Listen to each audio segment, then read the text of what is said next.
En relación a la vida independiente, la Convención deja en claro en este sentido muchísimos puntos que hacen referencia al derecho de vivir de forma libre y ser incluido en la comunidad.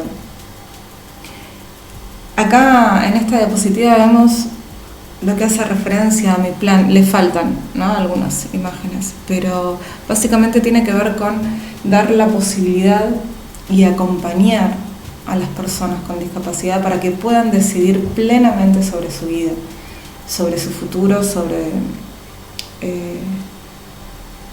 sobre su proyecto de vida, ¿no? Tiene que ver con su hogar, con su casa, y el movimiento de vida independiente, lo que empieza, uno de los motores de lucha, es la desinstitucionalización, es decir, que las personas con discapacidad ya no tengan que vivir institucionalizados, que se les pueda dar apoyo para que puedan tener su propia casa, para decidir dónde y con quién vivir, de qué manera, al mismo tiempo de poder decidir si es necesario algún tratamiento en relación a la salud, con qué médicos atenderse, desde qué lugares, con qué miradas, qué es lo que se necesita, pero desde un lugar de decisiones autónomas. Al mismo tiempo que se fomenta la relación entre amistades, el poder identificarse con grupos de pertenencia. Acá entra en juego la educación también, ¿no? Pensando en niños con discapacidad, como el sistema educativo muchas veces sigue siendo excluyente. Se tiende, y retomando a lo que habíamos, que se veía en uno de los videos, que tiene que ver con los conceptos de integración y de inclusión. Muchas veces el sistema educativo hace ese como sí en lo que se llama integración escolar, prestando, por decirlo de alguna manera, prestando espacio a niños con discapacidad, pero sin fomentar demasiado una inclusión real en la comunidad educativa. Entonces todo esto va a reforzar estereotipos y va a reforzar tratamientos más desde el lado del asistencialismo y de una mirada lastimosa hacia esa persona con discapacidad, que en lugar de empoderarla y darle las herramientas para que pueda decidir de manera autónoma ese transitar por la educación, decidir con quién sentarse.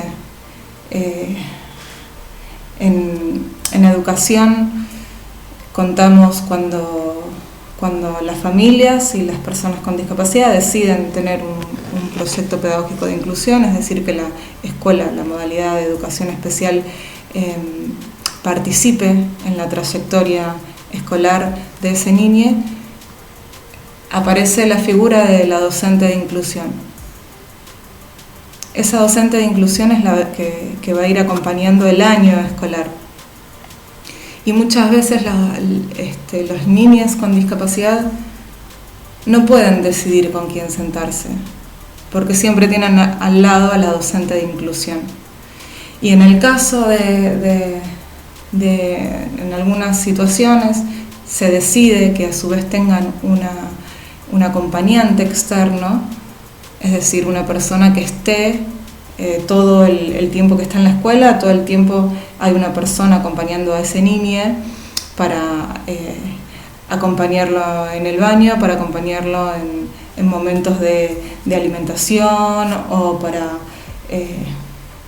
favorecer el uso de determinados útiles escolares, o poder organizarlo en el trabajo escolar.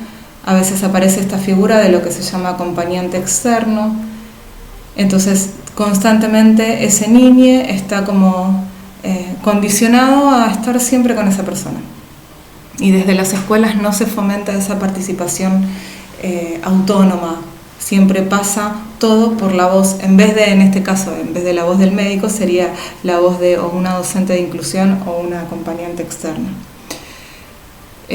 Entonces ahí también, cómo las personas que estamos dentro del sistema educativo favorecemos a la deconstrucción de estos prejuicios y estereotipos que se están teniendo aún en día fuerte dentro del sistema educativo y para con niñas con discapacidad. A la vez que en el trabajo, cómo formamos, cómo damos herramientas en función de sus propios intereses.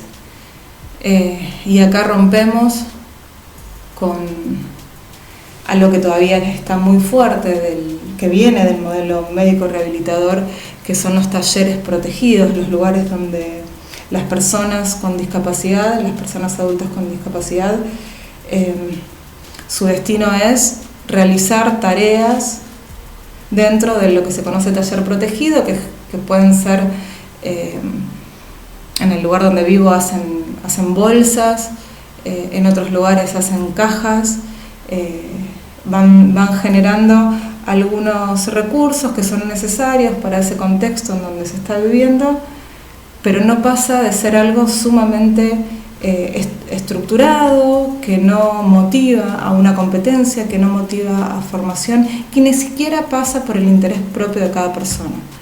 Es como, son como pasos súper esperables para las personas con discapacidad, donde no hay lugar a la duda, donde no hay lugar a la pregunta, ni desde las familias, ni desde la propia persona con discapacidad. Por eso mismo es tan importante ese artículo 8 de la toma de conciencia, para poder realmente empezar a romper, a concientizar sobre todo esto y empezar a romper con estos estereotipos que muchas veces ni siquiera las familias de personas con discapacidad se le están planteando. Acá aparece lo que sería, justamente pensando en una planificación centrada en la persona, centrada en esa persona. No todas las personas van a necesitar los mismos apoyos de la misma manera y en el mismo momento. Y esto es sumamente importante también escuchemos a las personas con discapacidad. Hagamos esa lectura, porque si no estamos cayendo todo el tiempo, estamos poniendo su voz, ¿no? Constantemente a nivel de apoyos decidimos sobre lo que necesitan. A mí me parece mejor que utilice esto, a mí me parece mejor que se mueva de tal forma, a mí me parece mejor que hagamos esta casa de tal forma. Y perdemos siempre de vista el lugar y la palabra de las personas con discapacidad. Por eso mismo yo voy a pasar algunos videos que me parecen muy importantes, porque lo que vamos a escuchar, lo que estamos escuchando es la voz de las personas con discapacidad. Yo les voy a dejar un video que es un poco más largo, es sobre el uso y el reconocimiento oficial de la lengua de señas argentina. La lengua de señas argentina es para las personas sordas y hipoacúsicas, es una lengua, es un idioma, tiene una estructura, tiene una gramática, tiene su semántica, está atravesada por su cultura. La comunidad sorda está fuertemente atravesada por una cultura y por ende, lamentablemente tarde, empieza a reconocerse su lengua como una lengua oficial. A partir de ahí es que empiezan a aparecer intérpretes en algunas pantallas, en algunos programas de televisión. Vuelvo a lo mismo, es un espacio que se tiene en la pantalla bastante pequeño. Si vamos a respetar la Convención sobre los Derechos de las Personas con Discapacidad y a respetar el idioma, la lengua de las personas sordas y hipoacúsicas, me parece que tenemos que priorizar el espacio en la pantalla de los intérpretes de lengua de señas argentina. Ese es un video entonces que vamos a compartir, y seguido de eso también vamos a compartir un video que les comentaba hace un rato sobre la mirada que se tiene de las personas con discapacidad, y ahí vamos a poder escuchar también lo que sienten las personas con discapacidad en el transcurso de sus días, en las acciones cotidianas que van haciendo, cada vez que tienen esa mirada que estigmatiza, que juzga, que no permite ser realmente.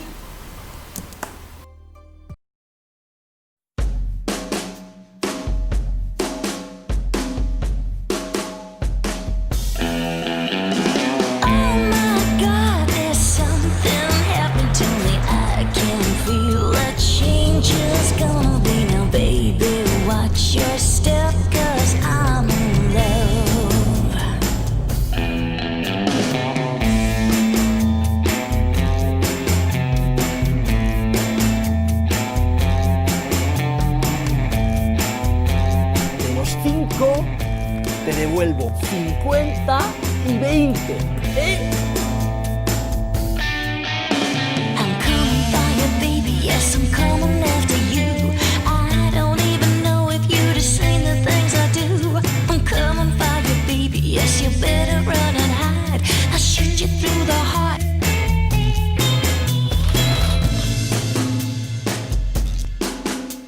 Es por ahí todo recto.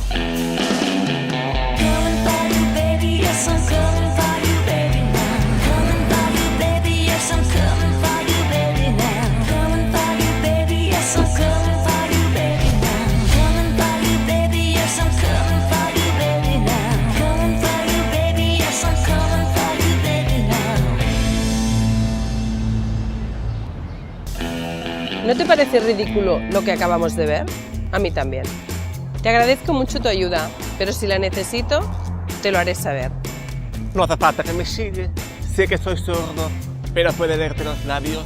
Si somos dos, ¿por qué actúas como si yo no estuviera? ¿Quién tiene que llevar la ropa? ¿Ella o yo? No me trates como si fuera una niña, por favor. Te entiendo perfectamente. Está muy bien que las ciudades estén adaptadas, pero si las personas no lo están, no sirve de nada. Me siento mal cuando la gente me trata diferente porque creen que no les entiendo. Creo que las personas en general quieren ayudarte tanto que muchas veces el desconocimiento de la discapacidad les lleva a exagerar la ayuda y a pasarse, claramente. La gente no está acostumbrada y cuando habla con una persona sorda, vocaliza mucho más, exagera. Y esto me hace sentir un poco raro. Y también a las reuniones, la gente cuando habla no tiene en cuenta mi presencia. El secreto está en que sepa que habla más despacio y que mire y vocalice un poco más. A veces la gente me trata diferente porque yo creo que se piensan que no los puedo entender, pero seguro que lo hacen con buena fe, con ánimo de ayudarme, pero creo que deberían tratarme con más normalidad. A veces me ocurre que cuando voy a cenar, por ejemplo, a algún restaurante con amigos, a la hora de entrar me mira todo el mundo por el hecho de ir en silla de ruedas, pero luego es como si desapareciese, porque cuando viene el camarero y les pregunta a mis amigos dónde la colocamos, si aquí o allí o dónde estará mejor, pues realmente me vuelvo invisible, ¿no? Llevaba a mi hijo pequeño de 1 año y medio de la mano y una persona, sin dirigirme la palabra, lo cogió en volandas para bajarle las escaleras. Claro, esto a una persona que no sea discapacitada es impensable. Yo entiendo que estas situaciones ocurren por desconocimiento o desconocimiento de la discapacidad en sí, pero me gustaría que algún día se tratara pues, con total normalidad.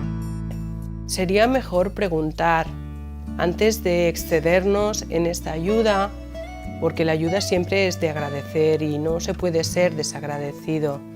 Pero nosotros somos personas y a veces, incluso con la ayuda, nos podemos sentir mal. Lo único que pido a la sociedad es que nos traten con normalidad. Y un caso muy ejemplar es que mi hija, cuando tenía 5 años, nos comentó que no sabía, que no era consciente que su padre era diferente, hasta el día que una amiga suya le preguntó: ¿qué le pasa a tu padre?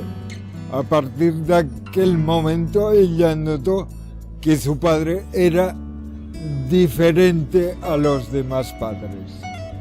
Me gustaría que todas las personas me trataran con normalidad.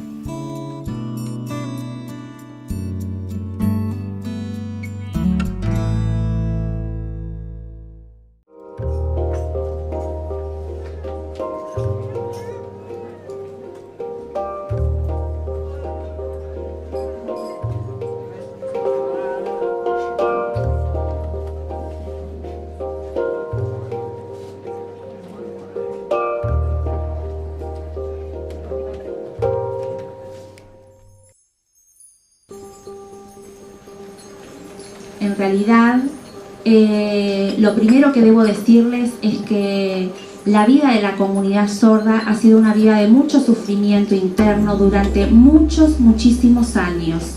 ¿Y cuál fue nuestro problema? La opresión.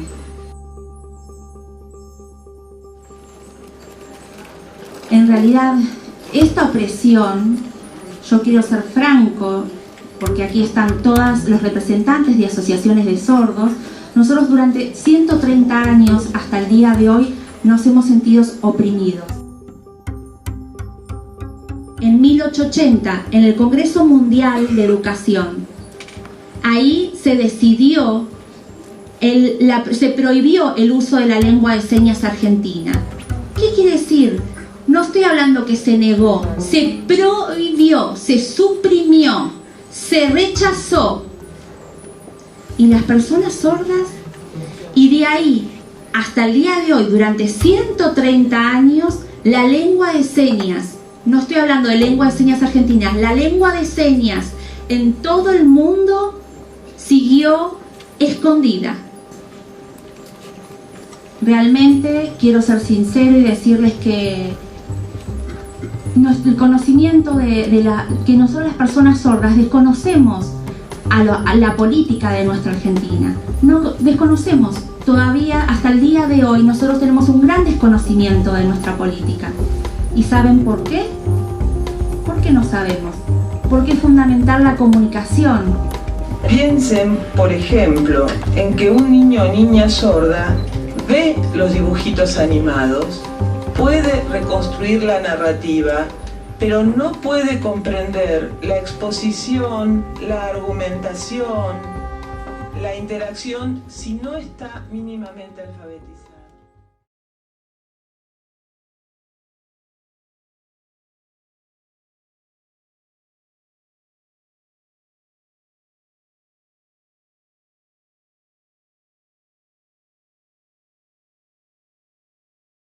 Sordos en nuestro país, sin título primario o con título primario apenas cumplido, ¿cuál es el futuro? La pauperización, un laburo precario, un laburo precarizado, acceder a algún plan, y ese es todo el desarrollo. Por eso la comunidad sorda está empobrecida por lo general, porque no tienen acceso.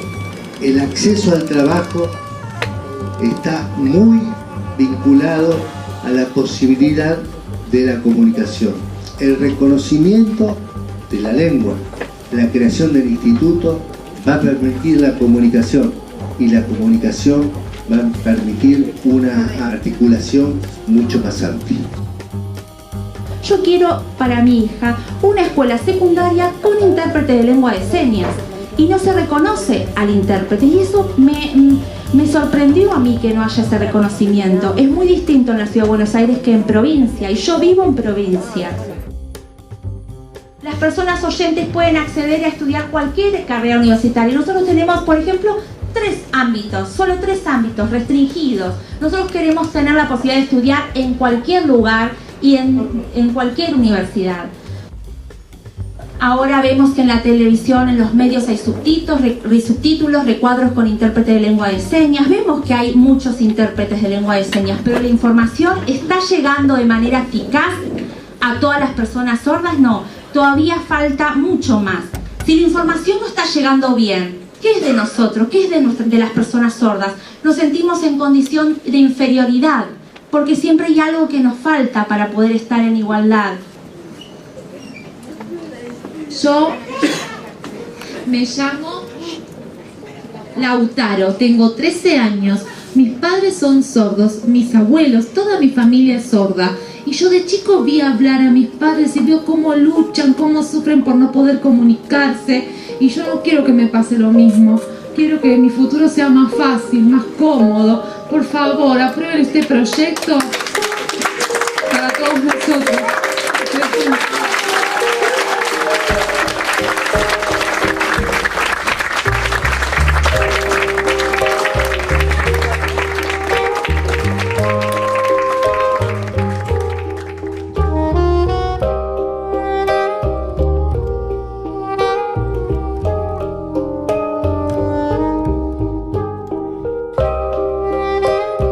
La cultura nace de la comunicación, o la comunicación está en la base de la cultura. Este instinto comunicativo es lo que lleva al ser humano que vive en una comunidad a crear su lengua, su instrumento de comunicación y de socialización. Así las lenguas naturales son lenguas surgidas en una comunidad con un fin específico, la comunicación. La LSA es nuestra lengua natural, nuestra primer lengua, es nuestra lengua hoy y por siempre, es nuestro idioma. Pero nadie conoce, estamos invisibilizados, estamos todavía bajo la opresión, nadie conoce la lengua de señas argentina. Nuestra comunidad, nuestra lengua, que es propia de nuestra comunidad, es muy valiosa. Esta lengua, la lengua de señas argentina, tiene de todo, es completa. Tiene su propia gramática, su estructura, tiempo, espacio, tiene rasgos manuales. Todo el cuerpo expresa y todo está presente en nuestra lengua, que es propia de la comunidad sorda. Ustedes cuando la ven piensan que son movimientos de manos, algunos dirán como mímicas. No, absolutamente no. Si ustedes conocieran, si se sumergieran dentro de la lengua de señas argentina, ustedes podrían ver que hay muchas diferencias que las personas que no son sordas no pueden ver. Al ser visual y gestual, facilita la comunicación fluida entre los hablantes y permite una rápida adquisición. Por otra parte, promueve el desarrollo de actividades cognitivas y metacognitivas. La lengua de señas, además, permite la creación artística. La lengua de señas, como nos enseñó Marita en su clase magistral recién, no es un conjunto simple, anárquico y casual de gestos. Tampoco es el correlato alfabético de las palabras del español que usamos quienes hablamos en nuestro país. En español yo digo, no dejar todo en manos de los oyentes, porque creen que la lengua de señas es solo una herramienta más, pero no es así. Es una lengua para nosotros. Yo ahora la traducción en lengua, muchos creen que la lengua de señas, estoy haciendo la traducción de lo que yo hice antes. Nosotros, para mostrar la diferencia de lo que es un español señado y cómo es en lengua de señas, ¿no? Entonces, pero el contenido es el mismo. La lengua entonces es un instrumento de expresión, de comunicación y de pensamiento, y se adquiere en la interacción con otros hablantes de la lengua. Las personas sordas naturalmente desde que nacemos nos comunicamos en lengua de señas, pero las personas que no son oyentes deben estudiarla. No solo estudiar a través de papeles, en unas simples hojas. Deben tener vínculo, convivir con las personas sordas, porque de ahí viene el conocimiento profundo en la forma de expresión que tienen y en el uso del tiempo de las personas sordas, porque ustedes viven en un mundo sororo que no se puede comparar con nuestro mundo.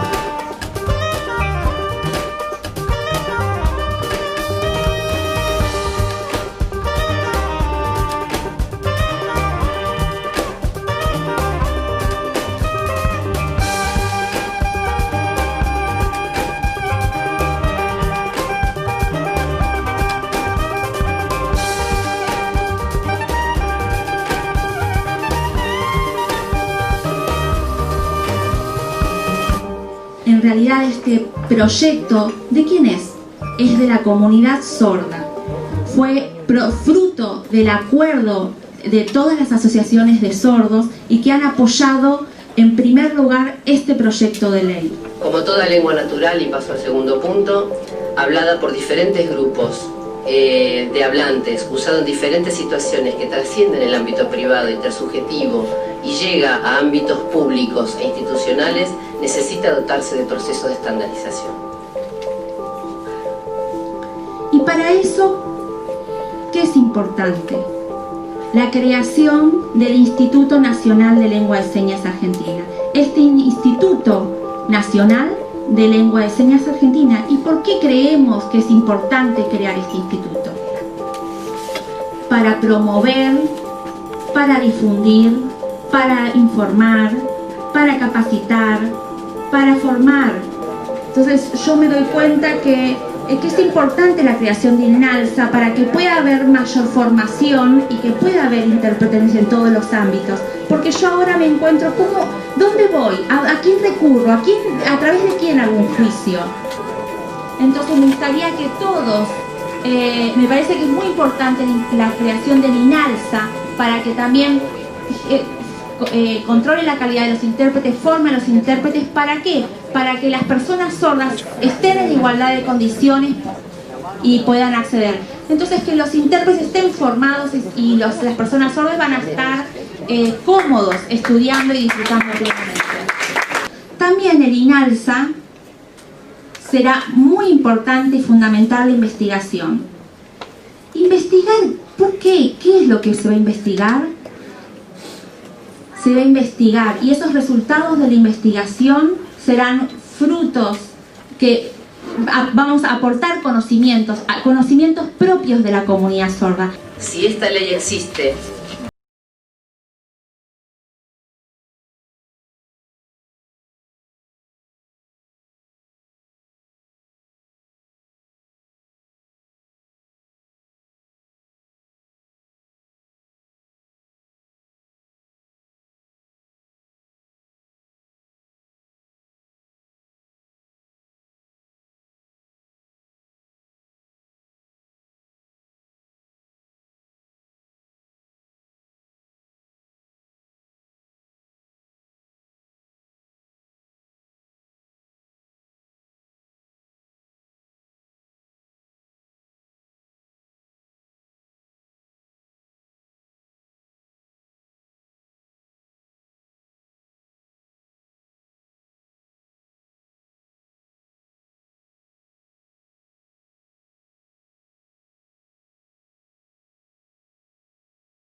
Que hablen, que miren, que escuchen, que vean, que sienten, que vean a todas las personas sordas que están aquí presentes.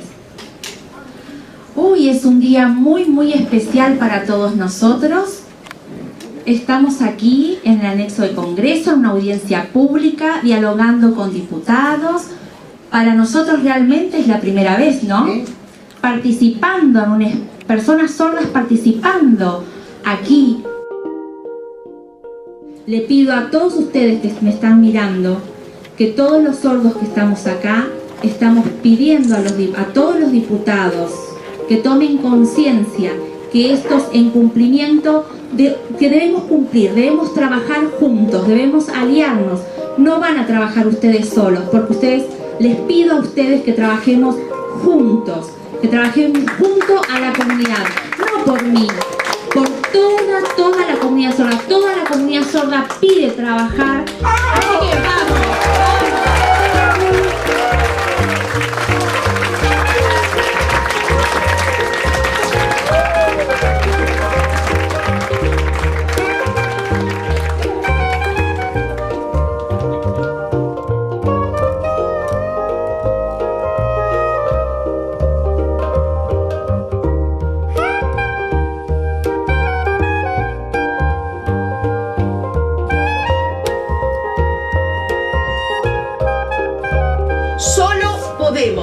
saber lo que significa ser otro, si podemos imaginar por algunos momentos y por algunas circunstancias nuestra no capacidad para el uso de la lengua en que fuimos criados.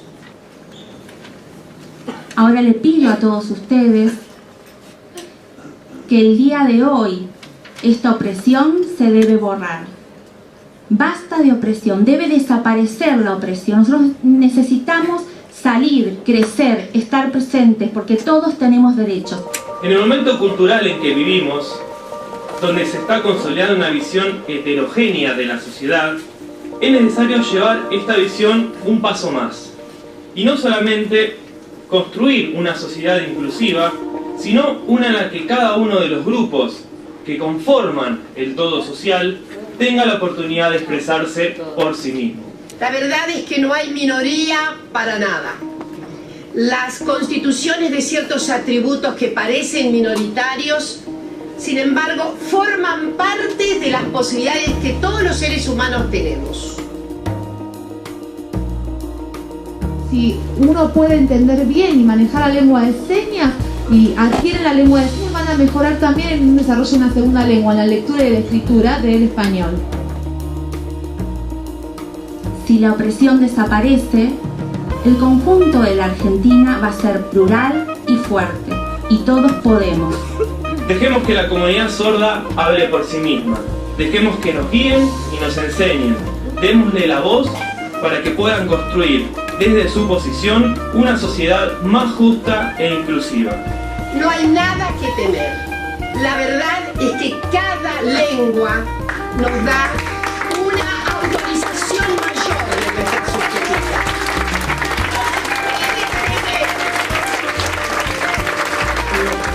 Es uno de los días en que uno se siente orgulloso de ser diputado, y ustedes han demostrado hoy acá que 130 años de prohibición no puede prohibir el derecho de ser auténticamente libre y construir su propio